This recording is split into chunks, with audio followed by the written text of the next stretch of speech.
Well, hello, my friends. Welcome to Granny B's house. Are you having a good day? Oh, I hope so. Granny B's having a pretty good day. I got two presents this morning. Wow, who doesn't love getting presents? Well, I need to ask you, it's been a little while now. Are you still being kind to the people around you? Are you still finding those little things to do to make the world a better place? Are you still looking for the good in everything around you? Sometimes you got to look pretty hard, but it's there. And I hope you're picking up books and reading books because that is oh so important in your learning journey. Well, Granny B has a fun book to read to you today. It's when I'm recording this, it's almost Halloween, and this is my all-time favorite Halloween book. It's called Room on the Broom, and it's written by Julia Donaldson and illustrated by Axel Scheffler.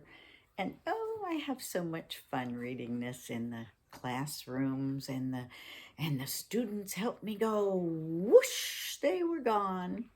You'll see what that means in just a moment, and maybe you'd like to help me do that too. So I'm going to get out of the way. Oh, one more thing. There's a lot of rhyming words in this book. So see if you can pick out the words that rhyme. All right, Granny B's going to get out of the way so you can see this book. Oh my goodness, what fun pictures there are. Are you ready? Here we go. You can see it now, I hope.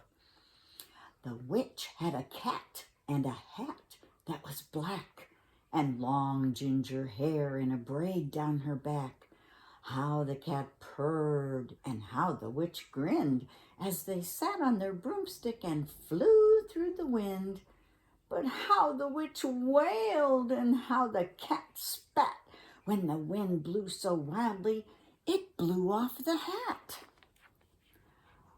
Down, cried the witch, and they flew to the ground. They searched for the hat, but no hat could be found. Then out of the bushes on thundering paws there bounded a dog with the hat in his jaws. He dropped it politely, then eagerly said, as the witch pulled the hat firmly down on her head, I am a dog as keen as can be. Is there room on the broom for a dog like me? Yes, cried the witch, and the dog clambered on. The witch tapped her broomstick, and whoosh, they were gone. Over the fields and the forest they flew. The dog wagged his tail, and the stormy wind blew. The witch laughed out loud and held on to her hat, but away blew the bow from her braid, just like that. Down, cried the witch, and they flew to the ground. They searched for the bow, but no bow could be found. Then out from a tree, with an ear-splitting shriek, there flapped a green bird with the bow in her beak. She dropped it politely and bent her head low, then said, as the witch tied her braid in the bow, I'm a bird as green as can be. Is there room on the broom for a bird like me? Yes, cried the witch, so the bird fluttered on. The witch tapped the broomstick, and whoosh, they were gone. Over the reeds and the rivers they flew. The birds shrieked with glee, and the stormy wind blew. They shot through the sky to the back of beyond. The witch clutched her bow, but let go of her wand. Down, cried the witch, and they flew to the ground. They searched for the wand, but no wand could be found. Then all of a sudden from out of a pond leaped a dripping wet frog with a dripping wet wand. He dropped it politely, then said with a croak, as the witch dried the wand on a fold in her cloak, I'm a frog as clean as can be. Is there room on the broom for a frog like me? Yes, said the witch, so the frog bounded on. The witch tapped the broomstick, and whoosh, they were gone. Over the moors and the mountains they flew. The frog jumped for joy, and the broom snapped in two. Down fell the cat and the dog and the frog. Down they went tumbling into a bog. The witch's half broomstick flew into a cloud, and the witch heard a roar that was scary and loud.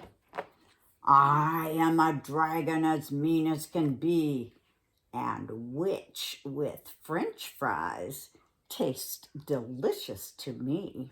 No, cried the witch, flying higher and higher. The dragon flew after her, breathing out fire. Help, cried the witch, flying down to the ground.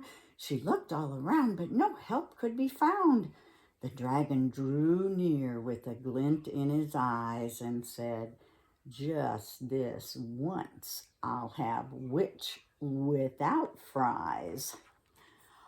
But just as he planned to begin on his feast, from out of the ditch rose a horrible beast. It was tall, dark, and sticky, and feathered and furred. It had 4 frightful heads. It had wings like a bird, and its terrible voice, when it started to speak, was a yowl and a growl and a croak and a shriek. It dripped and it squelched as it strode from the ditch, and it said to the dragon, buzz off, that's my witch. The dragon drew back and he started to shake. I'm sorry, he spluttered. I made a mistake. It's nice to have met you, but now I must fly. And he spread out his wings and was off through the sky. Then down flew the bird and down jumped the frog. Down climbed the cat, and phew, said the dog. And thank you, oh, thank you, the grateful witch cried. Without you, I'd be in that dragon's inside. Then she filled up her cauldron and said with a grin, find something, everyone, throw something in. So the frog found a lily, the cat found a cone, the bird found a twig, and the dog found a bone. They threw them all in, and the witch stirred them well. And while she was stirring, she muttered a spell. Iggity, ziggity, zaggity, zoom. Then out rose a truly magnificent broom, with seats for the witch and the cat and the dog, a nest for the bird, and a pool for the frog. Yes, cried the witch, and they all clambered on. The witch tapped her broomstick, and whoosh, they were gone. I love that book. And you know, Granny B owns no copyright to any of these books I read, and I don't get paid anything from anybody to read them. But I just love sharing stories. Oh, sharing all these stories with you and hoping that you get excited about reading. So you just remember to read books, be kind, find things to do to make the world a better place, look for the good, and come back and see me, because you know Granny B loves you, and I want to read you another story sometime. Okay? Bye-bye.